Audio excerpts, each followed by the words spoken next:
Hi everyone. In Anthropology lecture series for paper 2, today we are going to discuss topic 5.1 part 2. So let's begin.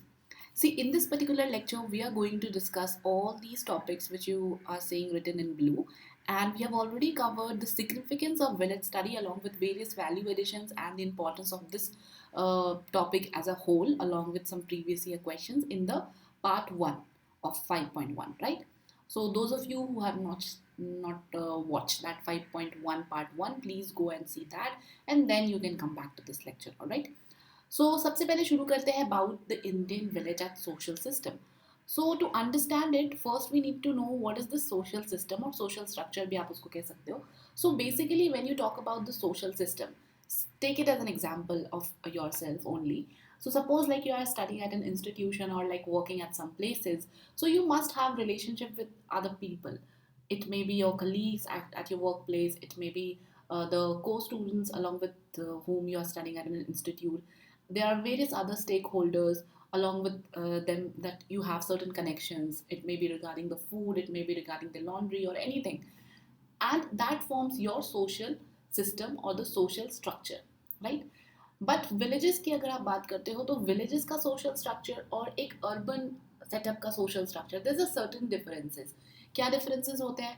When you talk about the urban society में you will generally see that if you are staying at some place, at some apartment or a building somewhere, you might not know about the neighbor who's staying next door to you. But this is not the case with rural India. Rural India में लोग काफ़ी interlinked होते हैं आपस में. They care about each other and they at least know about each other if not care. तो ये वाली चीज़ें बहुत डिफरेंशिएट करती है the rural and the urban social structure को. और रूरल सोशल स्ट्रक्चर डिराइव होता है बहुत सारी अलग अलग चीज़ों से, जिसके बारे में हम बात करेंगे. और रूरल इंडिया में एक और फैक्टर आपको देखने को मिलेगा, that the family is taken as a whole. जैसे अर्बन सेटअप में होता है कि एक फैमिली से कोई अगर दूर चला गया, तो that is not the entire responsibility of the family from that person, may be cut down. But rural India में ऐसा नहीं होता है, बिकॉज लोग आपस में इतने जुड़े हुए होते हैं.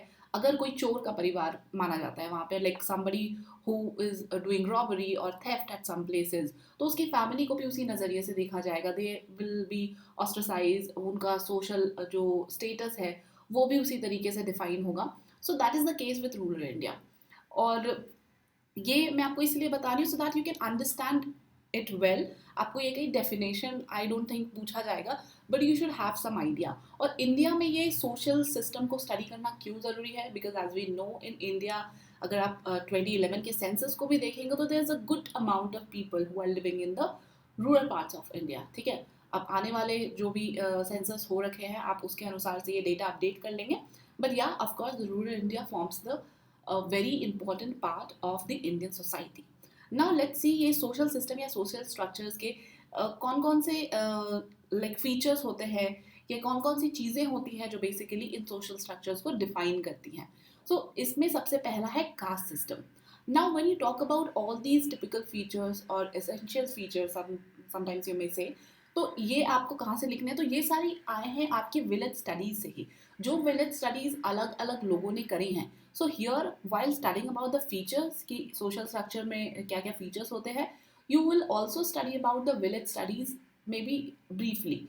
तो ये आप यूज़ कर सकते हो in some other questions also, like जब आप village study as a whole भी लिख रहे हो उस टाइम पे भी आप इन नॉलेज को यूज़ कर सकते हो. ठीक है, so pay good attention to it. So first is your caste. So caste के बारे में बहुत सारी विलेज स्टडीज़ जो हुई हैं उसमें कास्ट के बारे में बात करी गई है. And how caste define the social structure. So basically एक पर्टिकुलर कास्ट जो उस विलेज में रहता है, depending upon like where that caste lie in the entire social hierarchy, because as we know कि कास्ट डिविजन्स होता है. कुछ होते हैं जो निचले पायदान पे आते हैं, कुछ होते हैं like they are considered to be the superior one, and based upon whether they are superior और इन्फीरियर और इन बिटवीन, उनका सोशल स्टेटस डिफाइन होता है. और उसी के इन एंड अराउंड उनका सोशल स्ट्रक्चर भी बिल्डअप होता है. तो you could mention about some of the village studies, like जैसे एसी दुबे ने शर्मीपीट विलेज के अंदर स्टडी करी थी, उन्होंने बताया था कि कैसे religion, caste, land ownership, wealth position, ये सारी चीज़ें आपस में इंटरलिंक्ड होती हैं। के एल शर्मा ने एक बहुत इंपॉर्टेंट लाइक ऑब्जर्वेशन किया था। ही सॉ कि लैंड और कास्ट के बीच में भी बहुत ज़्यादा रिलेशनशिप है। जनरली जो हायर कास्ट होते हैं उनके लैंड ओनरशिप अच्छी होती है then compare to the lower caste. और वहीं हायर कास्ट में भी जो ब्राह्मण्स होते हैं, ब्राह्मण्स की लैंड ओनरशिप मोस्टली जो उनको दान में मिली होती है वही होती है। It is very different than the Kshatriyas who like own that land particularly. So ये सारे कुछ observations that you can mention. Also there is a hierarchy in the settlement pattern. अब सेटलमेंट पैटर्न में क्या हायरार्की होती है, तो बहुत सारे विलेजेस में ऐसा देखने को मिला है कि there is a certain portion of that village where only the higher caste people will stay, and there will be a certain group of like people who are staying together in a particular area which is away from the village, and they may be from some inferior caste group. तो ऐसा बहुत सारे villages में आपको unfortunately आज भी देखने को मिलेगा। So this all forms part of the settlement pattern. और इसके कुछ अलग अलग आप एग्जाम्पल्स चाहो तो वो भी लिख सकते हो कि कैसे दलित्स को दूसरे कास्ट से सेपरेटली रखा जाता है, और कैसे अलग अलग जगहों पे ये जो सेटलमेंट पैटर्न होते हैं उनको अलग अलग नामों से भी कहा जाता है। तो these all things you can mention, but mostly what you need to remember is कि ये हायरार्की सेटलमेंट पैटर्न में भी देखी जाती है, which it self define the social structure of the village. Because अगर आप देखो कि अर्बन एरियाज में, तो अर्बन एरियाज में मोस्टली आपको प्रेजेंटली डे की अगर आप बात करें तो ऐसा कुछ नहीं है कि एक बिल्डिंग में रह रहे हैं तो लोगों का पहले आप ये देखो कि कौन कास्ट ग्रुप के लोग रह रहे हैं। Because as I told you, आपको तो जनरली पता भी नहीं होता कि आपके नेबरहुड में कौन रह रहा है, right? So knowing their caste will be a very different scenario. तो ऐसी सारी चीज़ें आप अर्बन सेटअप में नहीं देखते, बट रूरल सेटअप में ये काफ़ी मायने रखता है। देन जेंडर रोल भी काफ़ी अलग होता है इन द रूरल सोशल सेटअप, जहाँ पे और मैं ऐसा नहीं बोल रही कि ये रूरल एरियाज में ही होता है, अर्बन एरियाज में भी आप देखोगे, but since we are just talking about the rural India over here, तो वी विल सी कि कैसे अलग अलग विलेज स्टडीज ने इस सोशल स्ट्रक्चर को पाया था कि it remains almost the same everywhere. Because हमने लास्ट लेक्चर में भी बात करी थी how S C Dube has observe कि तेलंगाना के जो विलेजर्स है, जो शर्मी पीठ विलेज में वो गए थे, वहाँ पे उन्होंने देखा कि कैसे विमेन पब्लिक स्पेसेस से अलग रहती है। They only get certain time frame where they can interact with other women of that particular village, and that is a very cherished moment for them.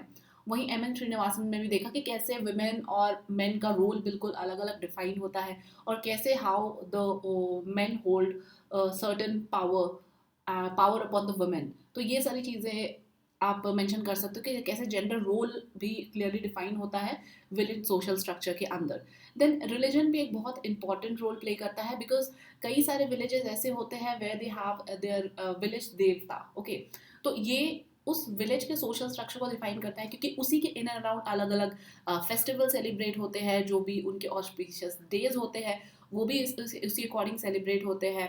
And for that matter even the cases of marriages और ये सारी चीज़ें भी जो होती हैं वो भी अलग अलग विलेजेस के लिए अलग अलग तरीके की होती है। कुछ सर्टन विलेज कुछ अलग रिचुअल्स फॉलो करते हैं, कोई सर्टन विलेज अलग रिचुअल्स फॉलो करता है।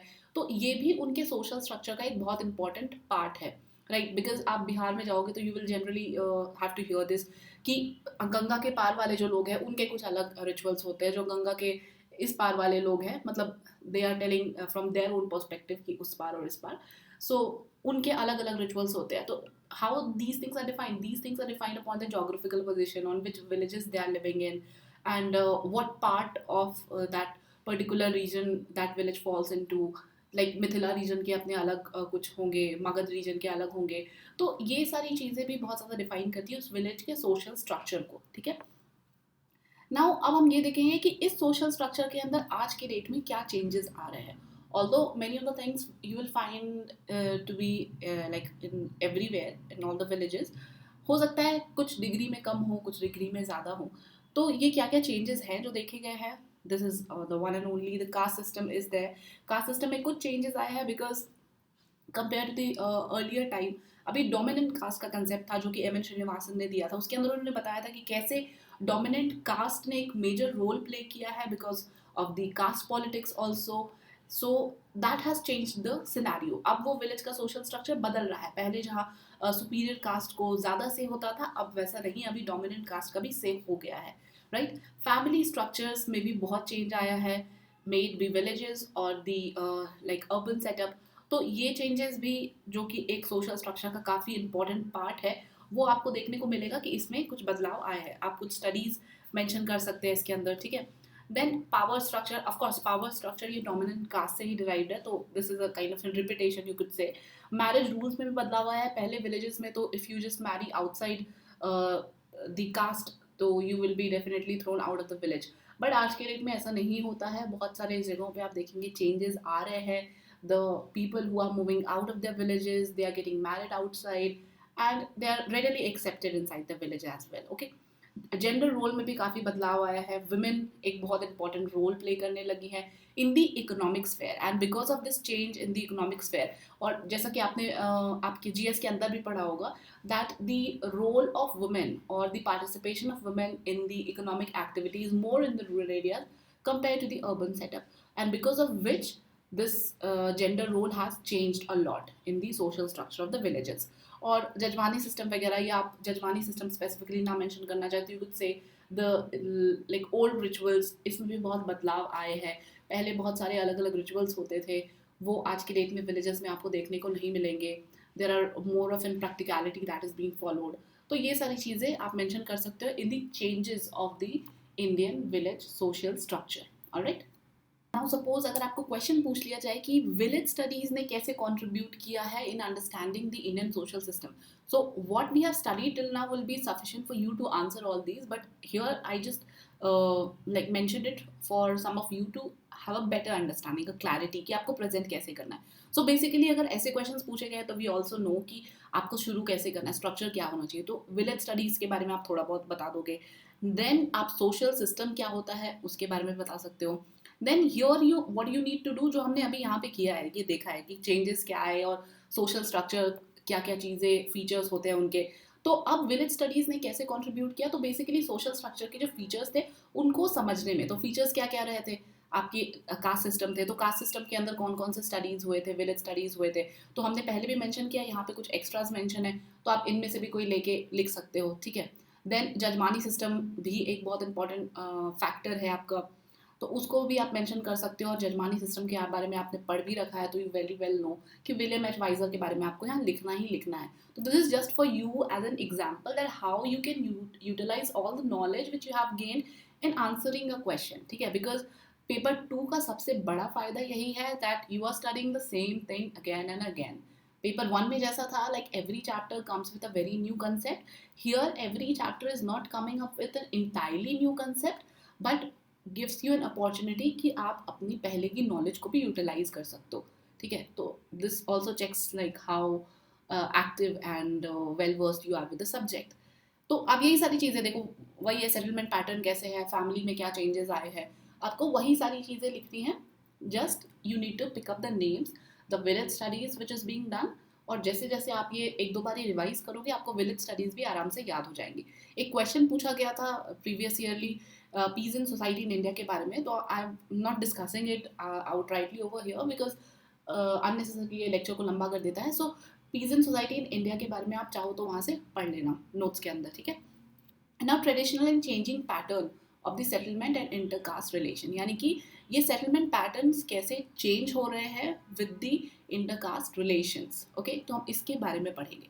Again this is a very I would say easy topic to for you to do, because ये जनरली आप जोग्राफी के अंदर भी जब पढ़ते हो तो ह्यूमन जोग्राफी के अंदर आपको ऐसे टॉपिक्स पढ़ने हैं, बट यहाँ पे हमें थोड़ा सा जो अपना एंथ्रोपोलॉजिकल एंगल वाला टच है वो देना है। सेटलमेंट पैटर्न कहते हैं किसे, so settlement pattern as the name suggest, it's the arrangement how the settlement of a given area is distributed or the people out there are settled, okay, so that is simply the settlement pattern।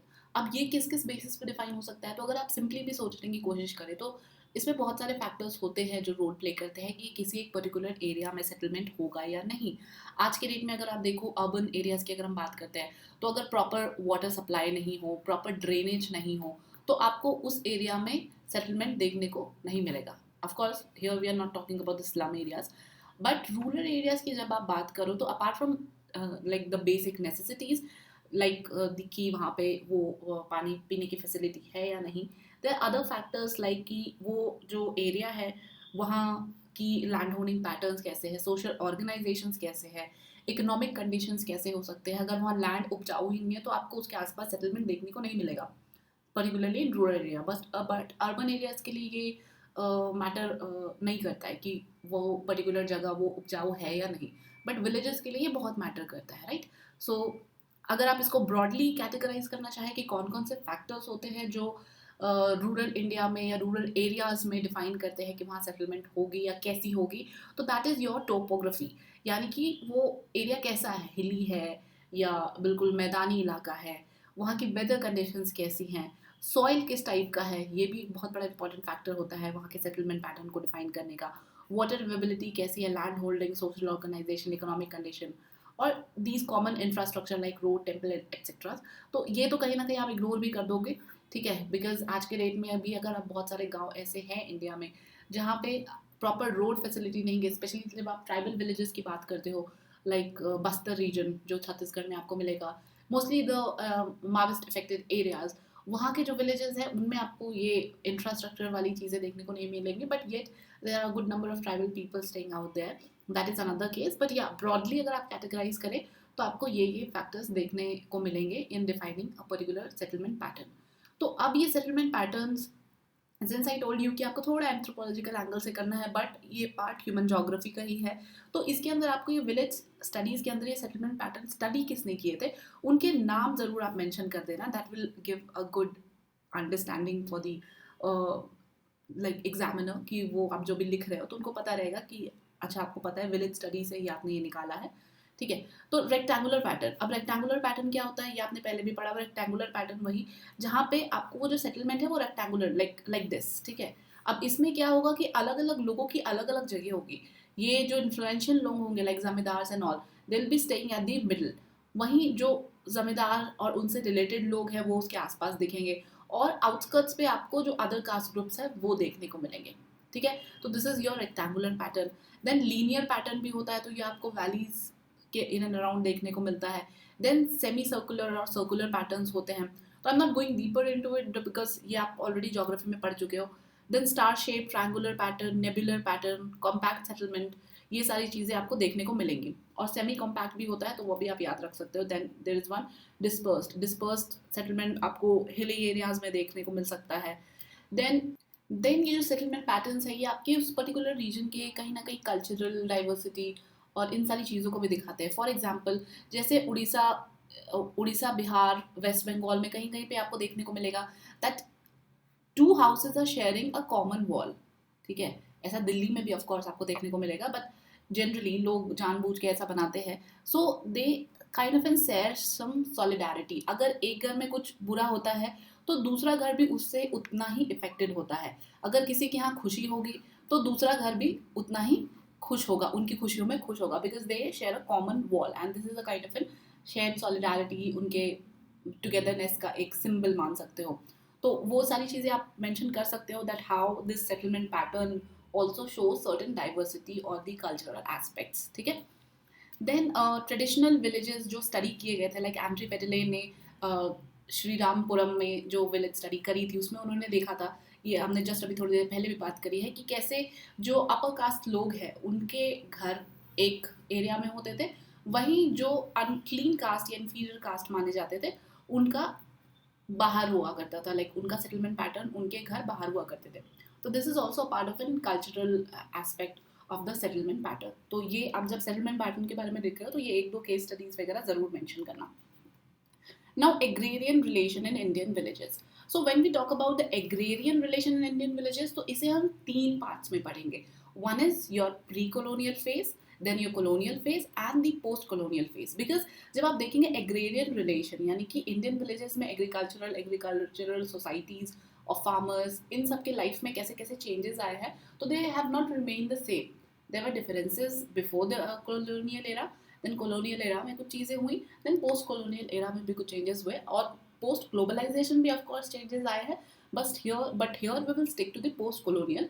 और अगर आप चाहें तो अपने notes में आप globalisation वाला aspect भी ऐड कर सकते हैं, बट सिंस इस चैप्टर के अंदर आपको ग्लोबलाइजेशन के बारे में ऑलरेडी पढ़ना है तो I need not to tell you, but here I am just giving you clue कि अगर आपको एग्रेरियन रिलेशन इंडियन विलेजेस को पोस्ट ग्लोबलाइजेशन वाला भी एक एंगल ऐड करना हो तो आप यहाँ पे 3 नहीं 4 फेजेस में उसको डिवाइड करके पढ़ सकते हैं, alright.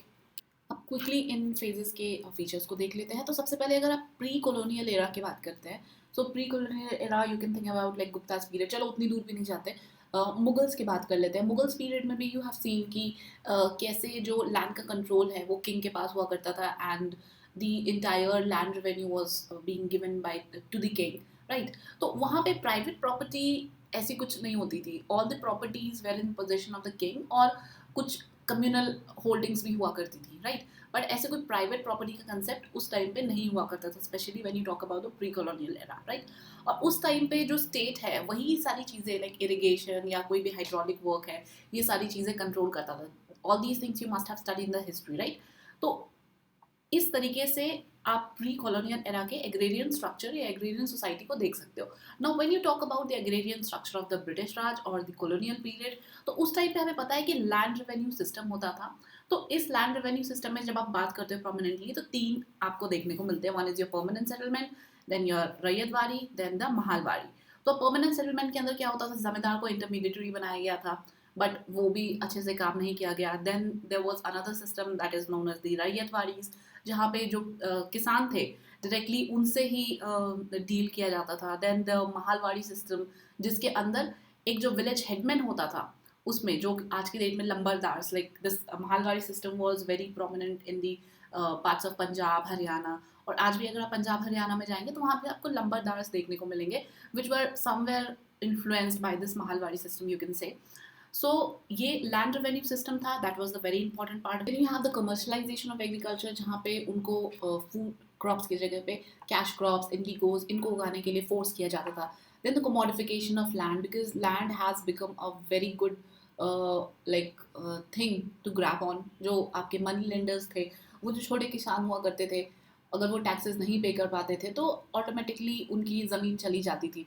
Then land alienation, of course it derives from that commodification of land only, कि कैसे लैंड की वैल्यू जो पहले एक कम्युनल लेवल पे हुआ करती थी, अब प्राइवेट प्रॉपर्टी के तौर पे होने लगी थी।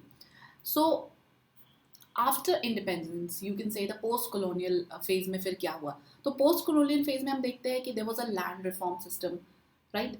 Then there was a system of institutional credit, because कैसे यहाँ पे अब लैंड एलिनिएशन या कमोडिफिकेशन कैसे हुआ जा सकता था। एक तो ये कि टैक्सेस जो अंग्रेज इकट्ठा कर रहे थे, दूसरा जो मनी लेंडर्स थे वे लोगों को इतने हाई रेट्स पे पैसे दिया करते थे for paying all those taxes, और नहीं पे कर पाने पे अल्टीमेटली जो टेनेंट्स थे वो अपनी ज़मीन लॉस्ट कर देते थे, और ये सारा का सारा इनफॉर्मल वे में चल रहा था। तो गवर्नमेंट ने आफ्टर द कॉलोनियल फेज, जब India like gain independence, then they got the institutional credit system. और इंस्टीट्यूशनल क्रेडिट सिस्टम कैसे आया? By the setting of the cooperatives, then the bank nationalization, they also played a very important role.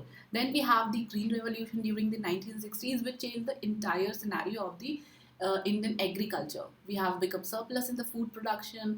Now, like there were farmers who were growing crops and they were gaining good profits out of it. But unfortunately, वो भी उतना even नहीं था. But here the concern is not that. Here we need to just see कि क्या क्या changes थे जो एग्रेरियन सोसाइटी या एग्रेरियन स्ट्रक्चर में पोस्ट इंडिपेंडेंस आए थे। तो you can definitely mention about all these things.